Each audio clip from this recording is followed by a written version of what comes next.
बोलिए सदगुरुदेव की जय। कोई जय तो बोले नहीं भाई, हम ही अकेले बोले हैं। थोड़ा सब लोग जयकारा लगाएं, जितने हैं उतने ही। बोलिए सदगुरु कबीर साहेब की जय, संत समाज की जय। धन्यवाद। पूजनीय साहेब जी, अर्चनीय वंदनीय संत समाज, सत्संग प्रेमी बंधुओं और माताओं,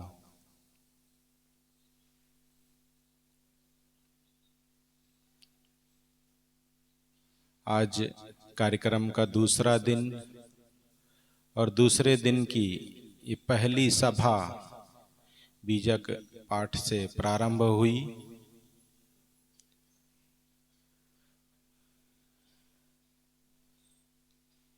आश्रम परिसर में जो भी भक्त सज्जन माताएं कोई सेवा कार्य में नहीं लगे हैं, वे सत्संग हाल में अपनी उपस्थिति जरूर दें।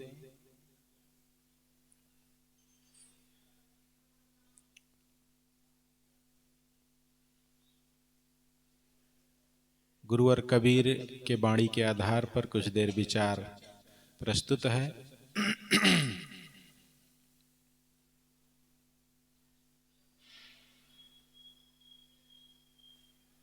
गुरुवर कबीर का एक भजन है, मोर हीरा हेराई गयो कचड़े मां। भजन गाते हैं कई बार आप लोग, बहुत बढ़िया। कोई ढूंढे पूरब और कोई ढूंढे पश्चिम और कोई ढूंढे पानी पत्थरे मां, मोर हीरा हेराई गयो कचरे मां। गुरुवर कबीर इस पद के माध्यम से हमें क्या संदेश देना चाहते हैं, उसको समझना है कुछ पंक्तियों में। हमारे पास कोई अमूल्य धन था, हीरा। वो क्या है? वो है हमारा ये मनुष्य जीवन, मनुष्य शरीर जो मिला है हमें। इसे हमें सदुपयोग करना चाहिए था, अच्छे कामों में लगाना चाहिए था, कल्याण का काम करना चाहिए था, दुख निवारण का काम करना चाहिए था। लेकिन आदमी किया क्या? हेराए गयो कचरे में। हेराना मतलब खो जाना, भूल जाना, गंवा देना। इसको कचड़े में खो दिया। कचड़ा क्या है? कचड़ा है मन का मोह, माया, प्रपंच, आसक्ति, राग, द्वेष, ईर्ष्या, जलन, काम, क्रोध, जितने भी विकार हैं, इन सब में आदमी अपने आप को उलझा के अध्यात्म और सत्संग भूल बैठा है। आया था हरि भजन को, ओटन लगे कपास। हम सब इस संसार में क्या बच्चे पैदा करने के लिए आए हैं कि गाड़ी खरीदने के लिए आए हैं कि मकान बनाने के लिए आए हैं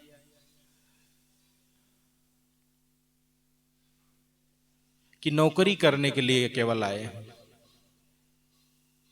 कर तो लेकिन यही रहे हैं ना।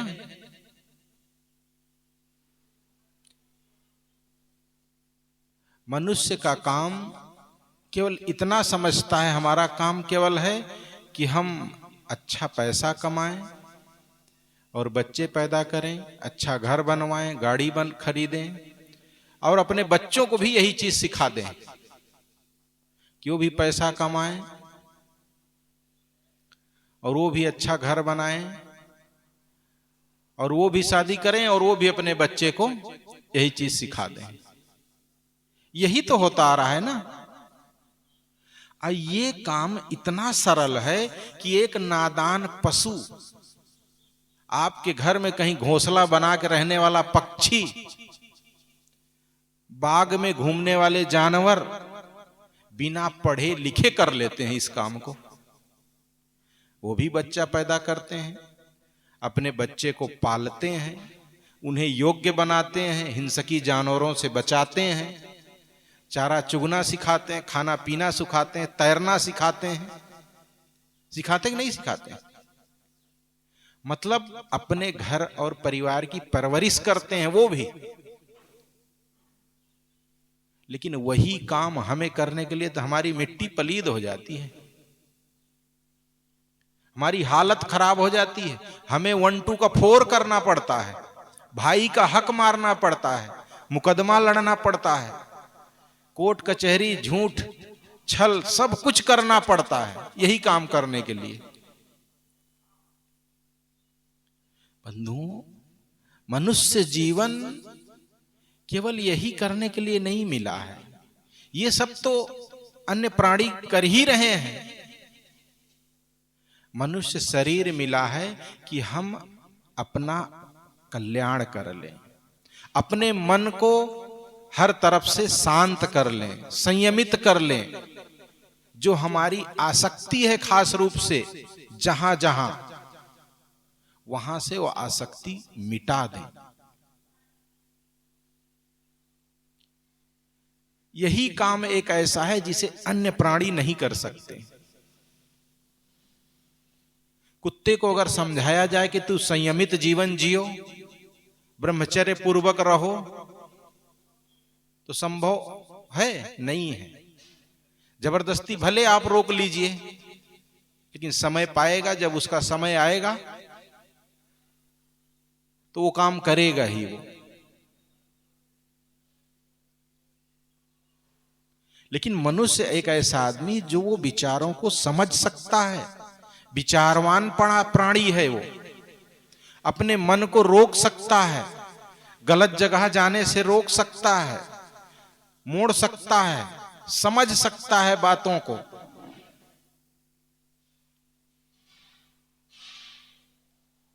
गोस्वामी जी की पंक्ति है, याद आती है, बड़े भाग्य मानुष तन पावा, सुर दुर्लभ सदग्रंथन गावा। क्यों कह दिए?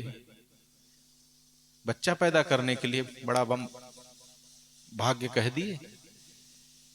वो तो गधा तन भी कह सकते थे, कौवा तन भी कह सकते थे, बैल तन भी कह सकते थे, क्योंकि ये काम तो वो भी कर रहे हैं ना, और शायद हमसे कहीं अच्छे तरीके से कर रहे हैं। इसलिए कहे क्योंकि हमारे अंदर विवेक करने की शक्ति है। मनुष्य के पास ही एक विवेक और सोचने की शक्ति है कि वो सोच सकता है, समझ सकता है, और समझ करके अपने मन को संयमित करके इस संसार से अपने आप को दुखों से बचा सकता है। लेकिन ये माया मोह की आदमी के अंदर खुजली है, वो इसे इसी में लपेट लपेट के रखती, इससे बाहर नहीं जाने देती। संत जन एक बहुत बढ़िया कहानी कहते हैं कि एक आदमी था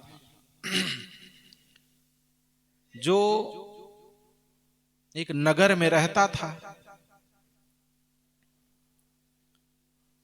उस नगर से उसे बाहर जाने का मन हुआ, लेकिन दिक्कत ये कि वो आंख से अंधा था, बाहर जा नहीं सकता था, उसे कुछ दिखाई नहीं पड़ता था। जिधर जाए उधर दीवार से टकरा जाए। तो लोगों से पूछा, भैया मैं इस गेट, इस नगर से बाहर जाना चाहता हूं, कई साल से इसके अंदर में भीख मांग रहा हूं, खा रहा हूं, जी रहा हूं, लेकिन यहां अब लोग हमें ठीक से हमारा सम्मान नहीं करते, मैं दूसरे नगर जाना चाहता हूं। बहुत दुख झेल लिया।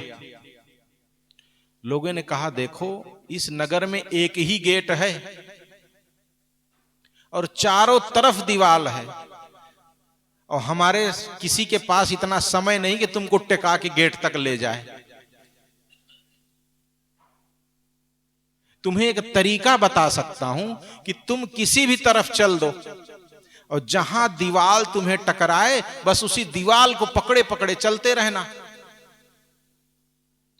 और गेट मिलेगा वहीं से बाहर निकल जाना। बात तो सही है ना, समझ में आ रही ना आप लोगों को? मतलब एक बाउंड्री के अंदर है आप, आपको बाहर जाना है तो दीवार को हाथ से पकड़ लो, थक जाना रुक लेना, फिर खड़े होना, फिर दीवार पकड़ना और चलना। टाइम लगेगा लेकिन तुम इस नगर से, इस दुख से बाहर हो जाओगे। वो आदमी वैसे ही किया, गया सामने दीवार जैसे टकराई, दीवार पर हाथ रखा, हाथ में डंडा, टटोलते टटोलते चलता गया, चलता गया। चलते चलते उसे कई महीने बीत गए लेकिन उसे गेट नहीं मिला।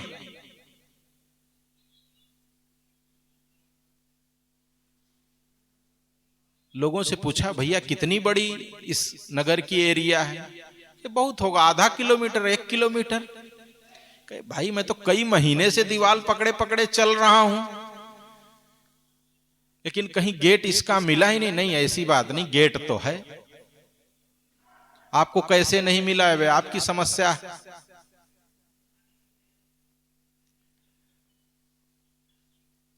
उस व्यक्ति को एक बीमारी थी, खुजली की। वो दीवार पकड़े पकड़े चलता और जब खुजली होती तो खुजला लेता, फिर दीवार पर हाथ धर लेता, और जब खुजलाने लगता तब पैर नहीं बंद करता, चलते ही रहता था। और उतने में गेट पार हो जाता था, फिर से वही दीवार।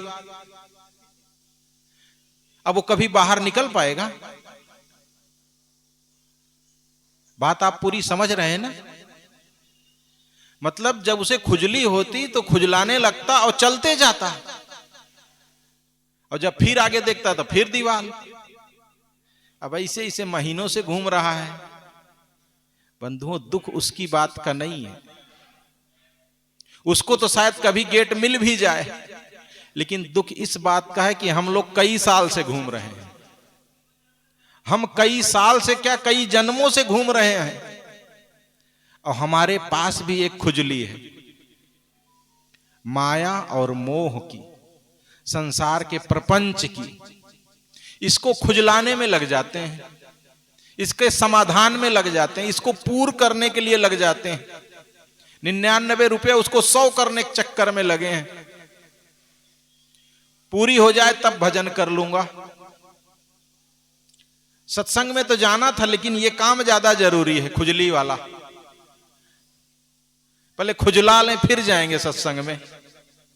अभी क्या जाए, सत्संग तो 3 दिन का होता है, अंतिम दिन चलेंगे।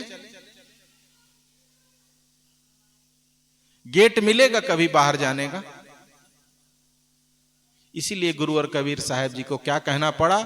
मोर हीरा हेराई गयो कचरे मां।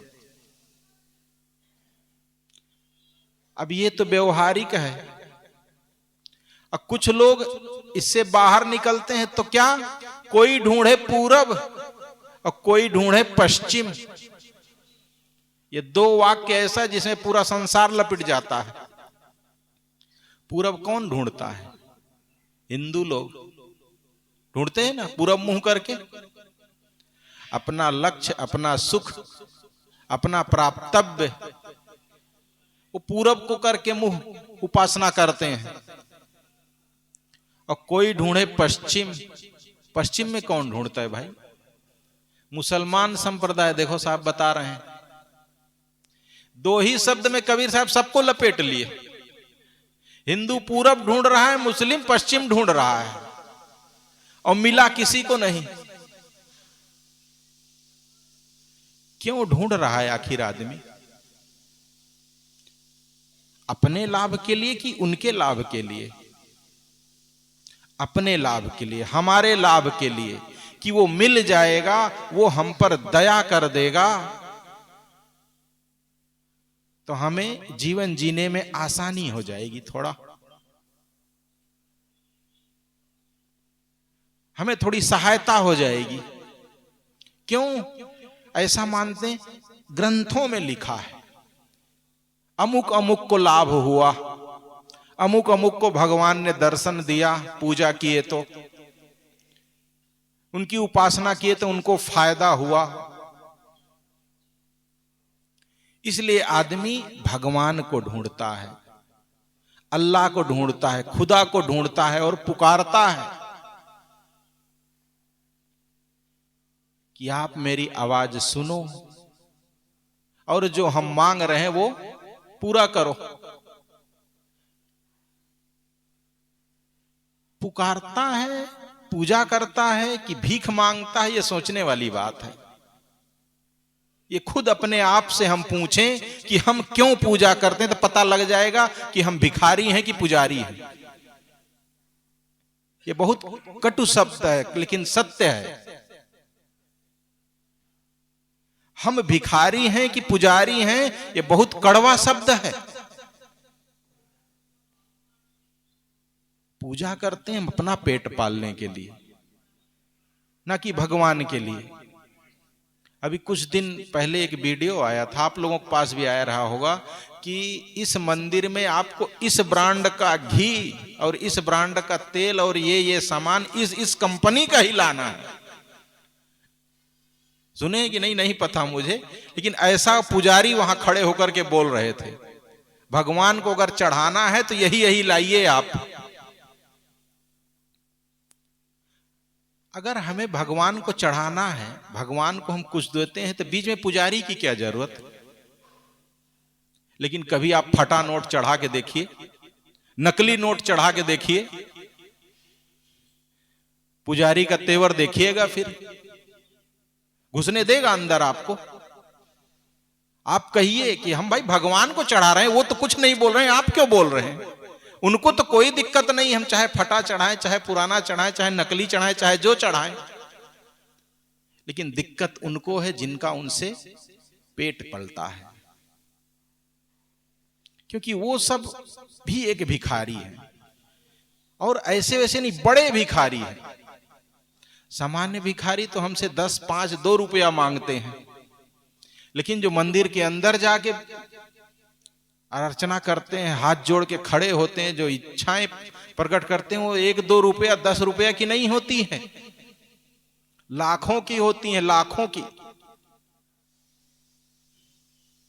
सीधा बस नौकरी लग जाए, जिंदगी भर नोट छापूं। होता है कि नहीं होता? एक नौकरी पाने के लिए सामान्य आदमी को कितना घूस देना पड़ता है? कई लाख लाख करोड़ करोड़ घूस देना पड़ता है एक नौकरी के लिए। और वो नौकरी हम भगवान से हाथ जोड़ करके 50 रुपए का लड्डू चढ़ा के पाना चाहते हैं, 2 ठो अगरबत्ती सुंघा के पाना चाहते हैं। पाना चाहते हैं क्या? हम अपना समय बर्बाद कर रहे हैं। इससे होना जाना कुछ नहीं है, बस केवल अपना जो कीमती समय है उसे खो रहे हैं। बस जो मिला था सत्संग भजन करने के लिए, अपने आप को सुधारने के लिए, उसको क्या एक लवन चूस ले लिए हैं, बार बार चाट रहे हैं। बस एक बच्चा होता है, जब वो रोने लगता है और माँ को कुछ काम करना है, तो हमेशा तो उसको सीने से लगा नहीं सकती, हमेशा दूध तो पिला नहीं सकती, तो उसे चटुआ दे देते हैं, वो चाटता रहता है। उससे उसका पेट नहीं भरता है, लेकिन कुछ देर के लिए रोना बंद हो जाता है। लेकिन वही सब चटुआ हमारे हाथ में भी है, उसी को लेके हम भी जुटे हुए हैं। और बच्चा तो कुछ देर बाद चटुआ भी फेंक देता है अगर उसे दूध न मिले तो। वो भी समझ जाता है कि इससे कुछ होने वाला नहीं है, फिर अंत में मां को आना ही पड़ता है दूध पिलाने के लिए। लेकिन दुख इस बात का है, हम तो चटुआ भी नहीं फेंकते, अभी और लगे हैं कि शायद इससे पेट भर जाए। संसार के प्राणी पदार्थ ही हमारे लिए चटुआ है। इनसे अपने आप को तृप्त करने की जो हमारे अंदर इच्छा है, यही एक चटुआ है, टॉफी है।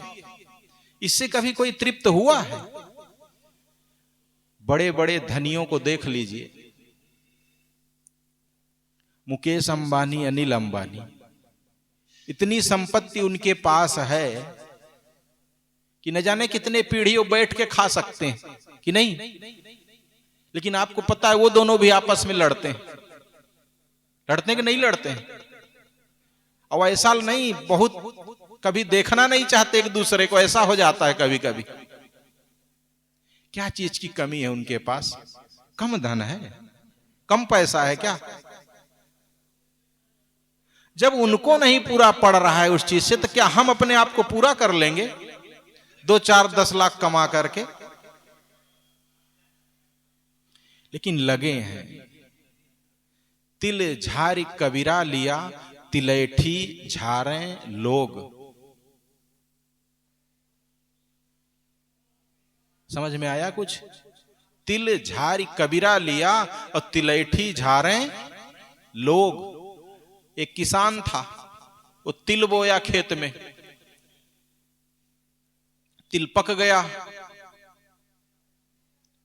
तिल काटा और पिटाई किया, उसमें से बीज अलग किया, उसे बोरी में भर के घर उठा लाया और डंठल वहीं छोड़ दिया। हम होशियार पहुंचे वहां, देखे अरे तो तिल है, हम तिल के डंठल उठा लाए और उसको पीट रहे हैं। तिलैठी झारे लोग। और 1 दिन 2 दिन नहीं पीट रहे हैं, जब से होश संभाले तब से पीट रहे हैं, शायद इसमें से कुछ तिल निकल आए। संसार के प्राणी पदार्थों से शायद थोड़ा सा सुख मिल जाए, नौकरी कर लूं शायद सुख मिल जाए, शादी कर लूं शायद सुख मिल जाए, बच्चे पैदा कर लूं शायद सुख मिल जाए, बच्चे की शादी कर दूं शायद बहू अच्छी मिल जाए, उससे सुख मिल जाए। होता है कि नहीं होता? हर जगह सुख की आशा है। किससे? संसार के प्राणी और पदार्थों से। लेकिन गुरुवर कबीर कहते हैं इससे से तिल निकल चुका है, ये तो केवल डंठल है। संसार के प्राणी और पदार्थ केवल डंठल है, भूसा है। इसको पेर करके आप इससे तेल नहीं निकाल सकते हो। तिल तो कबीर साहब उठा ले गए, किसान उठा ले गया तिल। तिल तो अध्यात्म में है, सत्संग में है, भजन में है।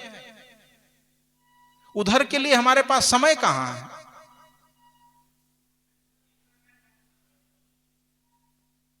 समय है भूसा झाड़ने के लिए, जहां से हमको ठोकर और लात मिलती है, तिरस्कार मिलता है। जितना कमा कमा के हम लोग अपने घर परिवार वालों को दे चुके हैं, उसके बदले में क्या मिला है? प्रेम। यही कहते हैं अभी 2 लाख और है, उसको कब दोगे? होता है कि नहीं होता? आप 50,000 40,000 की नौकरी करते हैं, 30,000 घर में ले जाकर दे दीजिए, खुश नहीं होंगे? 10 कहां गया ये बताओ पहले। और ये चीज आप जब से होश संभाले तब से कर रहे हैं। अपनी कमाई का अगर 10% भी, 5% भी कहीं जीवन अध्यात्म में लगा लेता है पैसे को, या सत्संग में लगा देता है, या परमार्थ में लगा देता है, या पुरुषार्थ में लगा देता है, तो उसके अंदर बहुत सुकून मिलता है कि मैंने कुछ किया है, लेकिन जो नहीं लगा पाते उनको केवल पछतावा हाथ आता है कि गलत जगह लगा दिया। क्यों? क्योंकि वहां से उनको ठोकर ही मिलती है। अगर पैसा दे करके आपको प्रेम मिल जाए बंधुओं, तो उसे प्रेम मत समझना, व्यापार समझना। ये तो पैसे के बदले में मिला है। आप ये सोचते हैं अगर मैं 50,000 कमाता हूं, 50,000 अपने घर में नहीं दिया तो घर वाले नाखुश हो जाएंगे। तो नाखुश हो जाने दीजिए। वो आपसे प्रेम नहीं करते हैं, फिर आपके पैसे से प्रेम करते हैं। और एक दिन ऐसा आएगा कि पैसा आप नहीं दे पाएंगे। फिर लड़का बौहर बोली बोले कि बुढ़ऊ मरी न गयो। तो भजन है ना कबीर साहब का, जन्म सब धोखे में खोए दियो। तो ये स्थिति हमारी नहीं आनी चाहिए। हमें अपने आप को जगाना है, सावधान करना है। जिस दिशा में हम दौड़ रहे हैं, जहां से सुख पाने की हमारी इच्छा है, वो सुख वहां नहीं है। वो केवल भूसा है, भूसा। वहां से केवल दुख मिलेगा। जिनको नौकरी नहीं मिली है उनको नौकरी कितनी अच्छी लगती है। जिनको नौकरी मिल गई है वो अपने आप से पूछें, सोच रहे हैं कब रिटायरमेंट का डेट आए। होता है कि नहीं होता है? कई लोग छोड़ देते हैं। मतलब हम लोग तो दोनों को रोते देखे हैं, जो नौकरी नहीं पाए वो भी, जो पा गए हैं वो भी।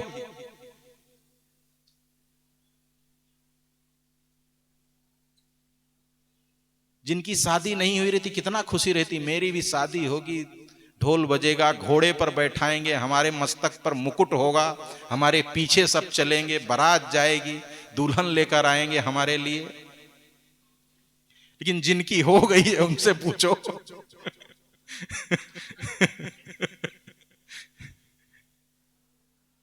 आज याद करिए तो कैसे लगता है। आपके अगल बगल जो चल रहे थे आपको मूर्ख बना रहे थे कि आपको दूल्हा बनाए थे। सदगुरु अभिलाष साहब जी कहते थे, एक बार ठगावे तो 52 वीर कहावे, और बार बार ठगावे तो गप्पू नाथ कहावे। मतलब एक बार कोई धोखा खाए तो बहुत वीर आदमी है। मतलब जैसे मैं यहां से निकलूं, खंभे से टकरा जाऊं तो आप कहें साहब इधर से जाइए, अब मैं चल दूं, फिर जाकर दूसरे से टकरा जाऊं, फिर तीसरे से टकरा जाऊं, तक कहेंगे गप्पुए नाथ है कहा। हम लोग जहां हाथ मारे हर जगह टकराए हैं। शादी किए सोचे बड़ा सुख मिलेगा, बड़ा अच्छा लगेगा, टकराए कि नहीं टकराए, दुख मिला कि नहीं मिला वहां से। फिर सोचे बच्चे हो जाएं, शायद वो समझेंगे, पत्नी नहीं समझी तो कोई बात नहीं। आज बच्चे आपको कितना सुख दे रहे हैं तो आप ही जानते हैं। फिर सोचे शायद दूसरा हो, वो समझदार निकले, वो भी बड़ा हुआ, वो और 4 कदम आगे। फिर लोगों ने राय दी इसकी शादी कर दो, सुधर जाएगा, बहू आएगी वो इसको संभाल लेगी। शादी भी कर दिए, अब तो और बड़ी जहमत मोल हो गई। अब तो साथ रहना मुश्किल हो, तो साथ ही नहीं रहना चाहती है। मतलब हर जगह धोखा खा रहे हैं कि नहीं खा रहे हैं? जितना तीर मार रहे हैं सब गलत जगह जा रही है। वो अपने आप को होशियार कहते हैं, समझदार कहते हैं, इंजीनियर, प्रोफेसर, डॉक्टर कहते हैं। बार बार ठगा रहे हैं। हम सब गप्पू नाथ बने हैं। क्यों? क्योंकि तिल झारी कबीरा लिया, तिलैठी झाड़ रहे हैं लोग। हम तिलैठी झाड़ रहे हैं ना। जहां जो चीज है ही नहीं वहां ढूंढने पर मिलेगी वो।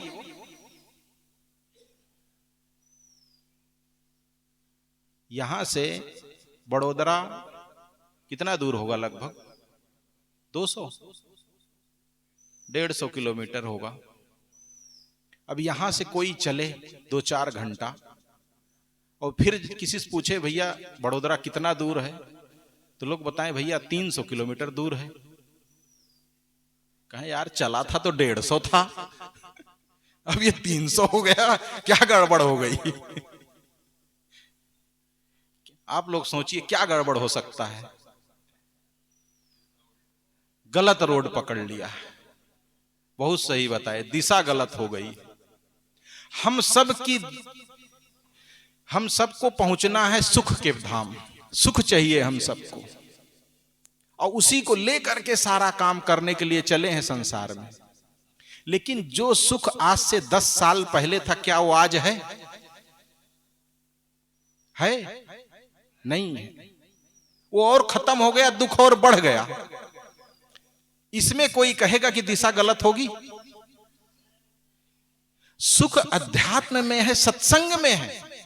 और हम ढूंढ रहे हैं संसार के प्राणी पदार्थ, बीवी बच्चों, मकान, गाड़ी, बंगले में, है कि नहीं है? सुख सत्संग में है, भजन में है, अपने आप को संयमित करने में है। वहां नहीं ढूंढ रहे हैं, बीवी बच्चे, मकान, पैसा, धन दौलत में ढूंढ रहे हैं। तो सुख मिला वहां, जो था वो भी खो गया ना। जो दूरी थी वो और बढ़ गई। जाना चाहिए था इधर, चल दिए हैं इधर। कबीर मन तो एक है, भावे तहां लगाओ, और भावे गुरु की भक्ति करो, और भावे विषय कमाओ। हमारे पास मन एक ही, हम एक ही तरफ जा सकते हैं, या बड़ोदरा जाएंगे या तो मुंबई जाएंगे। अब ऐसा थोड़े कि 1 घंटा इधर चलें फिर 1 घंटा इधर, कहां पहुंचेंगे? लेकिन शायद हमारी दशा कुछ ऐसे ही है। जितना देर सत्संग सुने उस समय ये अच्छा लगता है, और फिर घर पहुंचे फिर वही नून तेल लकड़ी, 1-2 का 4। न इधर पहुंचते न उधर, न माया मिली न राम। अब माया तो किसी को नहीं मिली है।